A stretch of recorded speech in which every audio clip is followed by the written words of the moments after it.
Hey, I'm Jeff Keighley here in Boston to go behind the scenes to hear some untold stories about the making of Bioshock with Ken Levine and Sean Robertson.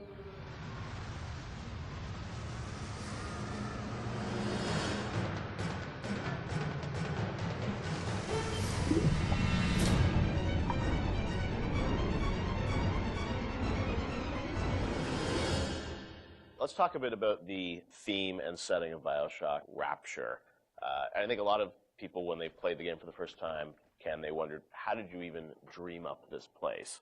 And I know you said publicly before that part of the reason you what led you to Rapture was this idea of fully simulating a place.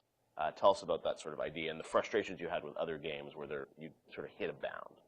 I think our philosophy was always to do what we were doing 100% rather than try to do something bigger and do it 50% or 40%. So one of the ideas of, and this sort of came from System Shock 2 as well, where you focus on an area that you can really bring to life and you kind of eliminate the questions of, well, why can't I go over the bridge to New Jersey? So we were able to really make a place, I think, that felt believable and real, even though in actuality it was really quite limited. But we just sort of dressed it with all these buildings outside that were all, basically glorified fakes. We let the story drive what we needed to show rather than some kind of like predetermined map which we set down, which is a little different than like System Shock 2, where we actually mapped a spaceship out deck by deck. Yeah. Because I don't know what the philosophy felt a little different there, because you want to feel like a real spaceship that was sort of stacked on top of each other.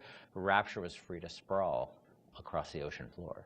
Although you guys originally, Sean, were talking about doing this game on a sort of spaceship again, right? Yeah, when we first started talking about what the spiritual successor to System Shock 2 was going to be, spaceship came up, but again, we wanted a limited environment, and we didn't necessarily want to do spaceship again. And our first actual exploration of this space was underwater, but ultimately ended up looking like a spaceship. It just happened to have a couple of seaweed fronds outside. And that started to push us towards what artistic statement that we wanted to make this look different, and what rules we were going to set for the world. How at every turn we were going to try to remind the player that they were in fact underwater and that this wasn't a spaceship. And how, like, underwater, we obviously know you did underwater, then sitting in the sky, like where did you come with the idea of like doing this underwater? I think there was probably a conversation. It's like, well, what kind of places could be cut off from other places? Yeah. Like, well, spaceship, summer camp,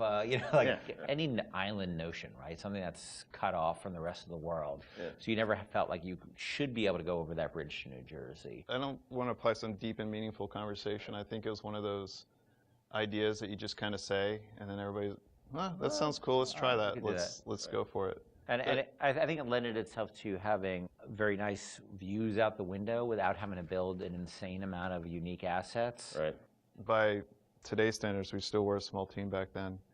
And there's an expectation that because you're underwater, the view distances are going to be short, so you can really kind of fade out into the fog at a short distance and not have the expectation that, why can't I see forever? So there's a lot of limitations in a good way that we put on ourselves by being underwater, as opposed to, like, if you're on a cruise ship, then you'd expect to see across the water, and we'd have to deal with that. Same thing with an island. Or a city in the sky. Yeah, exactly. Which was a lot more complicated, yeah. So you came up with the idea of, let's do this underwater, let's do this sort of isolated place. Then you had to answer the question of, why would someone build this? Is that sort of how it worked, sort of order of operations? You then had to come up with a story to explain? Yeah, I think we wanted a very believable reason why they'd be there. Right. And sort of the necessary isolation of the place sort of led to, well, what kind of person would want to do this? And I wasn't even particularly aware of the sort of political implications of what I was reading, but I'd been reading, I had read The Fountainhead. Right. By Ayn Rand, and I mostly thought it was an interesting story. Like, I didn't realize that people were sort of basing their sort of political lives around it, because I wasn't that tuned in to that stuff at that point. And so, but I love the dialogue and the kind of speechifying in it, because you can see a video game character speaking with that kind of certainty and that kind of confident philosophy. It just seemed like a natural kind of thing to apply to this place. And so it just sort of all came together as a sort of who is the guy who would do this? Well, that character. He was sort of this amalgamation of characters from Ayn Rand's books and Ayn Rand herself. This sort of idealistic person who says, well, the only way to do this is to separate from the rest of the world. Right. And that led to Andrew Ryan. I am Andrew Ryan, and I'm here to ask you a question. Is a man not entitled to the sweat of his brow? No, says the man in Washington, it belongs to the poor. No, says the man in the Vatican, it belongs to God. No, says the man in Moscow, it belongs to everyone. We knew from a technical standpoint that we wanted isolation. We also knew to sell it, we needed a compelling storyline, a backstory that why would this place exist? Otherwise, how are we going to make Rapture feel like it's lived in if we don't have the reason for it to be there? So once we decided on the underwater location and then the closed off spaces, that objectivist story kind of came in and made the art stronger and made the level design stronger because we could feed back into that loop. And I think that's why we had to have sort of Andrew Ryan's pitch right at the beginning of the game. We wanted people to understand why somebody would go there. And so he makes this very personal one-to-one pitch to the gamer, but also that was the pitch you make to people, which was, there's a place that you can be free of all these things, where you could not be sort of put upon by the government and not be afraid of nuclear war and not be afraid of all these other things that will plague you on the surface. We wanted that pitch to sort of resonate and make sense, because that's, otherwise by the time you got there, you'd be like, well, this place is just fantasy. Nobody would ever come here. And that the beauty of the place also was also tied into that. It had to be a very attractive proposition, or people who would believe that people would go, leave their lives and go to the bottom of the ocean. I'm sure in some ways you had to convince the team and enroll them in your sort of vision of, who this character was going to be and what the setting was going to be. How did that work, Sean? I mean, did Ken come in and say, hey, I've been reading these books, and I think we could sort of... I believe he just came in one day on a horse and said, Ayn Rand, everybody read The Fountainhead. Exactly. I bought 30 copies of it. Yeah, I think, here's a 2,000-page book or something. Yeah. Go read it. I mean, it really is more organic. Like I said, we knew that we had this location, and you struggle to fill it with stories, and you struggle to find meaning of why does this place exist? What's my motivation? And as Ken started to explore Ayn Rand a little more and started talking to us about it, and we were having that conversation, and it's like, oh, this could totally work. Like, this is exciting. Like, this is something that really hasn't been done in a video game before. And if we had flipped it and come up with the idea first before the location, I don't think we would have really been that excited about it. But we had a location, and now we're trying to fill it with that story, and because of the order of operation there, you start to get excited, like, oh, I could totally make this work. This is going to really make it feel like a lived-in space. As you think of sort of the the setting, and you think of maybe a character or something, was there a moment that you think back, it's like, oh, like right then and there, like I got excited when you attached the Ayn Rand For me, stuff it was to going to Rockefeller Center and seeing the visual.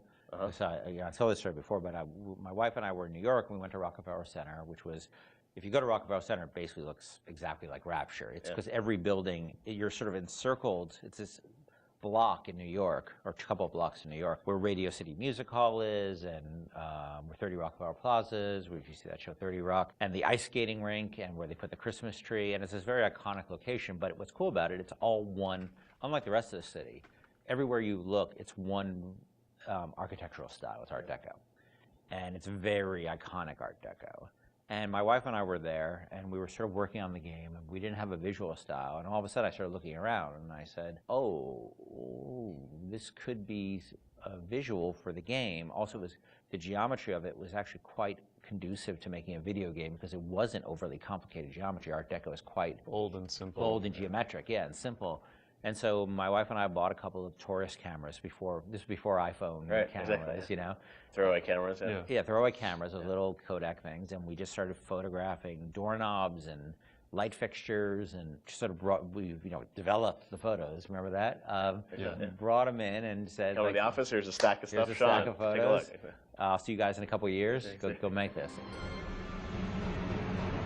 City where the artist would not fear the censor, where the scientist would not be bound by petty morality, where the great would not be constrained by the small. And with the sweat of your brow, Rapture can become your city as well. So you had kind of a theme, you came up with an art style, some of the iconic characters, and then, you really had to build the narrative around it. And you've talked about, a lot of the themes in the game and, greed, jealousy, sex, violence, all the things that sort of, drive us or what destroy us. And that was something I think that, as you thought about the story of the game, you wanted to, I'm sure, reflect some of those, right? Because I think people love the characters that sort of flawed in a way, and this is a world which is its own little microcosm, but had a lot of tension inside of it. Yeah, I mean, the character of Ryan was sort of, he's basically invisible through most of the game, right? Except for a very small portion. But he's very present because he exists, the city is him, right? It's such a representation of him. We never wanted to cut away to a cutscene where you saw Andrew Ryan, planning and scheming. We wanted him to be very present without actually being present. But once you had Ryan, and once you had his desire to protect this vision of his, you just had to then come up with the characters who'd be arrayed in opposition to him. So we had this character, the Big Daddy, and then eventually the character of the Little Sister. And so characters like Tenenbaum came along, like, here's a person who's in opposition to him for this reason. And then you have, for more noble reasons. And then you have a character like Atlas, who's much more cynical opposition. Once we had all those characters arrayed, we're like, well, who are you? And, you ended up being a sort of, a pawn in the middle of all this opposition to Ryan. We just kept kind of homing in on that theme and making sure that you weren't, eventually figuring out that you couldn't just be here by an accident, that you're an integral part of this story, even though you don't know you're an integral part of this story. You think you're just there by happenstance. Look, Mr. Bubbles, it's an angel. I can see light coming from his belly. Wait a minute, he's still breathing. It's all right. I know he'll be an angel soon.